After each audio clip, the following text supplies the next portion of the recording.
Thailand's Lèse-majesté law, officially Section 112 of the Criminal Code, states that whoever defames, insults, or threatens the king, the queen, the heir apparent, or the regent shall be punished with imprisonment of 3 to 15 years. As the law is often described as draconian by many human rights groups, the international media, and Thailand's opposition parties due to its severe punishment, the enforcement of the law was put on hold from 2018 and 2020.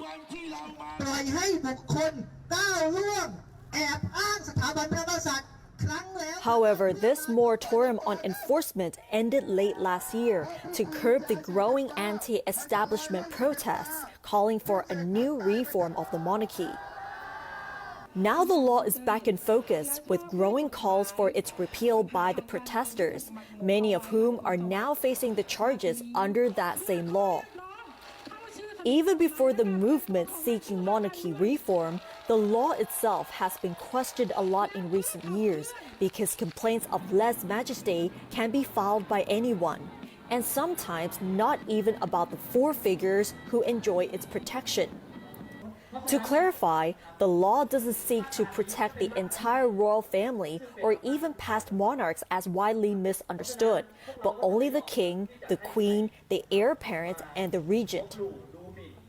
However, there have been complaints filed against remarks made about an Ayutthaya-era king from 4 centuries ago, the late king's dog, and a local legendary figure, the existence of which has not even been proven.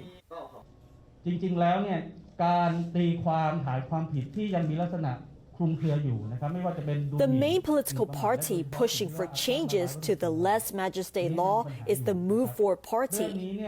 The party's Secretary General warned that if the law remains in its present form, resentment and resistance may escalate to breaking point, resulting in repeal. Back in February, the party submitted 5 draft bills to Parliament for consideration, including one to amend the Lèse-majesté law. All except the one seeking to decriminalize acts of lèse-majesté were accepted by the House of Representatives. Meanwhile, another major opposition party, Pheu Thai, has also announced that they are pushing for changes to the controversial law, a reversal of their initial hesitation.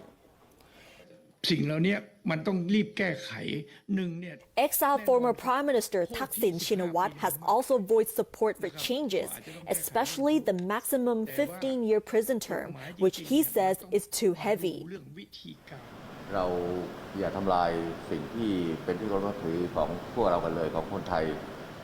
Despite the calls from opposition parties and anti-establishment protesters, Prime Minister Prayut Chan-o-cha has made clear that his government will not amend the Lèse-majesté law. He is quoted to have said that every country has long-standing cultures and traditions.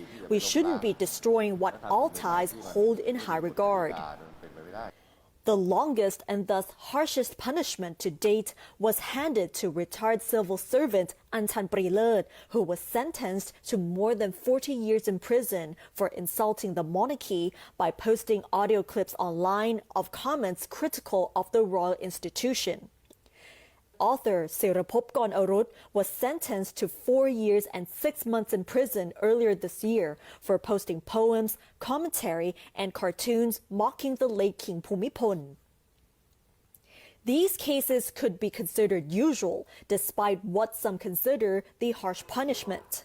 However, there have been some more unusual cases where the link between act and resulting charge may not be entirely clear. In a case of blatant discrimination, anti-establishment protest leader Jatupat Bunpattararaksa was singled out for arrest and subsequent conviction for lèse-majesté for sharing a BBC Thai profile of the king online back in December 2016, when more than 2,000 other people did the same but were not subjected to the same treatment.